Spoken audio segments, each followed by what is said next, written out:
Welcome our channel SCI तक। आपका बहुत बहुत स्वागत है एससीआई तक चैनल में। और जैसा कि आप देख रहे होंगे, आज क्लास 10th की केमिस्ट्री के बारे में हम सीखने वाले हैं। और क्लास 10th की केमिस्ट्री का जो पहला चैप्टर है वो है रासायनिक अभिक्रिया एवं उनके समीकरण, chemical reactions and it's equations. जो भी केमिकल रिएक्शन होती है उनके इक्वेशंस कैसे होंगे, इक्वेशंस को उनको किस प्रकार से डिनोट किया जाएगा, कैसे उनको प्रदर्शित किया जाएगा, आज हमने यही सीखना है। हम सबसे पहले इस चैप्टर का इंट्रोडक्शन जानते हैं। इंट्रोडक्शन में आपको जानने के लिए ये जानना पड़ेगा कि हम हमारे आसपास के जो मटेरियल्स दिखते हैं, जो चारों तरफ नज़र आते हैं, उन मटेरियल्सों को किस रूप में देखते हैं। उन मटेरियल्स को अगर हम डिवाइड करें तो उनको डिवीजन जो होता है वो दो टाइप से होता है। उनका विभाजित हम दो प्रकार से कर सकते हैं आधार पे, एक फिजिकल बेसिस पे और एक केमिकल बेसिस पे। रासायनिक अवस्था और भौतिक अवस्था के आधार पर मैं यहाँ नोट कर देता हूँ छोटी जानकारी। हमारे जो चारों तरफ पदार्थ नजर आते हैं उनको हम दो प्रकार से बांटते हैं, एक उनकी भौतिक अवस्था, एक तो पदार्थ की भौतिक अवस्था होती है physical state,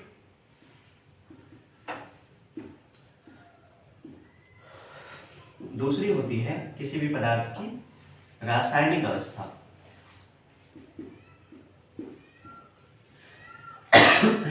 sorry, chemical state. Physical state और केमिकल स्टेट। फिजिकल स्टेट क्या होता है? किसी भी पदार्थ का जो भौतिक अवस्था होता है वो क्या होता है? पदार्थ की वह अवस्था जिसमें उस पदार्थ का कोई द्रव्यमान ना बदले। मतलब जब कोई मटेरियल आए, उस मटेरियल को हम चेंज करें किसी और रूप में और उस मटेरियल का द्रव्यमान ना बदले, उसका मास में कोई चेंज ना आए, उसके वॉल्यूम में कोई चेंज ना आए और उसके कलर्स में कोई चेंज ना आए, रंग ना बदले वो, तो इसे हम बोलते हैं फिजिकल स्टेट। और फिजिकल स्टेट में जो चेंज होता है उसको हम बोलते हैं फिजिकल चेंजेस। फिजिकल चेंजेस और फिजिकल चेंजेस की कुछ एग्जांपल हम जान लेते हैं। कुछ एग्जांपल जानते हैं, जैसे आप नमक लेते हो, नमक को पानी में मिला देना, नमक को जल में मिलाना, नमक को जल में मिलाना, सॉल्यूशन बनता है। ये तो एक विलयन बनता है, सॉल्ट का वाटर में सॉल्यूशन। ये एक टाइप का फिजिकल चेंज है, एक भौतिक परिवर्तन में। और भी कई एग्जांपल्स हैं, जैसे हम देखते हैं सल्फर का पिघलना, melting of sulphur, melting of sulphur.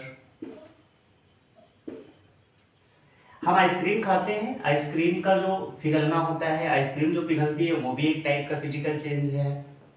तो हम लिख सकते हैं इसमें आइसक्रीम का पिघलना, मेल्टिंग ऑफ आइसक्रीम।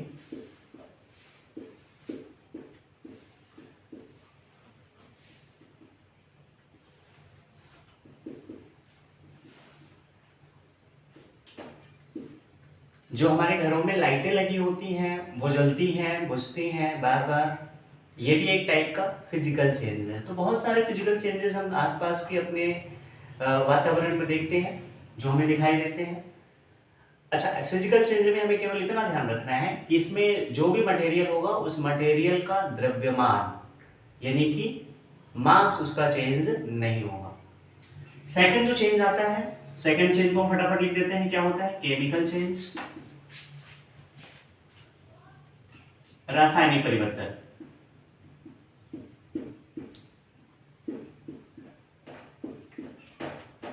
रासायनिक परिवर्तन, ये चेंज क्या होता है? किसी भी मटेरियल का वो चेंज जिसमें कि उस मटेरियल के मास में भी चेंज आ जाए, द्रव्यमान में भी परिवर्तन आ जाए, या तो द्रव्यमान बढ़ जाए या तो कम हो जाए, या तो मास घट जाए या तो मास बढ़ जाए।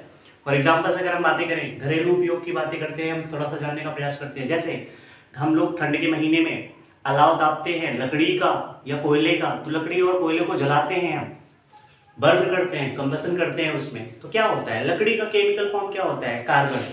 कार्बन को जलाना burning of fuel, burning of fuel लिख लेंगे, समझ आ जाएगा। बर्निंग ऑफ फ्यूल एक प्रकार का केमिकल चेंज है, लकड़ी का जलना, अथवा लकड़ी की जगह पे हम पूरा ईंधन लिख सकते हैं, ईंधन का जलाना, ईंधन का जलना। और आप जानते हो जलने के बाद क्या होता है, लकड़ी अपने पुराने रूप में वापस नहीं आ सकती है। तो फिजिकल चेंज क्या होता है, वह चेंज जिसमें कि वो मटेरियल दोबारा से रिड्यूस किया जा सकता है, दोबारा से उसको प्राप्त किया जा सकता है। और केमिकल चेंज क्या होता है, वो चेंज जिसमें कि पदार्थ को दोबारा से प्राप्त उस रूप में नहीं किया जाता है।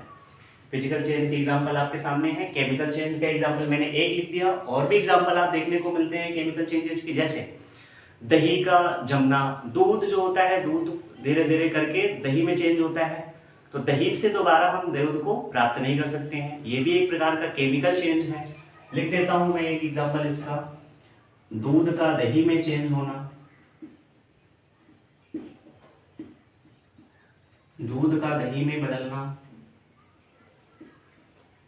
लोहे में जंग लगना, रस्टिंग इन आयरन।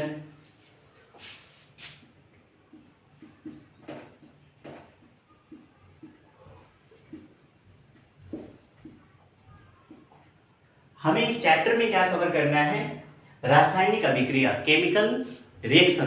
तो ये जो रासायनिक परिवर्तन होते हैं, इन्हीं रासायनिक परिवर्तनों को हम समीकरण में दिखाते हैं। इन्हीं जो केमिकल चेंजेस होते हैं, इन्हीं केमिकल चेंजेस को हम इक्वेशंस में शो करते हैं, इक्वेशंस में रिप्रेजेंट करते हैं। तो इक्वेशंस में जो ये केमिकल चेंजेस होते हैं, इनको रिप्रेजेंट करना ही केमिकल इक्वेशन कहलाता है, उनको ही हम बोलते हैं केमिकल इक्वेशन। मैं एक आपको एग्जांपल दे रहा हूँ, जैसे मैंने लिखा है बर्निंग ऑफ फ्यूल, लकड़ी का जलना। लकड़ी का जलना मैंने बताया जैसा कि एक केमिकल चेंज है। इस केमिकल चेंज को हम अगर इनके इक्वेशन में रिप्रेजेंट करें तो कैसे कर पाएंगे, देखिए जरा, लकड़ी कार्बन होती है, अभी मैंने बताया पहले, कार्बन होती है लकड़ी, लकड़ी कार्बन होती है, जिसको हम कार्बन को C से प्रेजेंट करते हैं। और जलाना, कंबसन करना, तो कंबसन कोई सा भी होगा, बिना ऑक्सीजन के तो पॉसिबल नहीं है। ऑक्सीजन या वायु, वायु की उपस्थिति में किसको जला रहे हैं हम, लकड़ी को जला रहे हैं। मैं कार्बन के नीचे लिख दे रहा हूँ, लकड़ी है ये, लकड़ी जलाई जा रही है, वुड को बर्न किया जा रहा है। और ये वायु हो गया, क्या काम हो रहा है, जलाने का काम हो रहा है, जला रहे हैं इसे हम, कंबसन कर रहे हैं इसका। कंबसन करने के बाद क्या बनेगा, CO2 बनता है, और साथ के साथ हीट निकलती है। CO2 मतलब धुआं बनता है, धुआं। कभी कभी धुआं गाढ़ा होता है, कभी कभी धुआं हल्का होता है, तो हल्का धुआं बनेगा तो CO2 बनेगा, और अगर गाढ़ा धुआं बनेगा तो CO बनेगा। वो ऑक्सीजन की मात्रा पर डिपेंड करता है। तो बच्चों आपको समझ में आ गया कि हम क्या कवर करने वाले हैं इस पूरे चैप्टर के अंदर। हम इस पूरे चैप्टर के अंदर कोई भी केमिकल इक्वेशन जानेंगे, लेकिन केमिकल इक्वेशन कैसे जानेंगे, केमिकल रिएक्शन को जानने के बाद। केमिकल रिएक्शन को इक्वेशन में चेंज करना केमिकल रिएक्शन का इक्वेशन होता है। ठीक है, धन्यवाद बच्चे। हम अगले वीडियो में ये जानेंगे कि कोई भी जो केमिकल चेंज होता है उसको हम कैसे रिप्रेजेंट कर सकते हैं, उसको हम इक्वेशंस में कैसे दिखाते हैं। 2-4 एग्जाम्पल कल हम जान लेंगे, और उसके साथ साथ हम और जानने का प्रयास करेंगे कि भैया केमिकल चेंजेस होंगे तो वो कैसे दिखाई देंगे, कि कोई केमिकल चेंज कैसे हो रहा है। ठीक है, तो मिलते हैं अगले वीडियो में, धन्यवाद।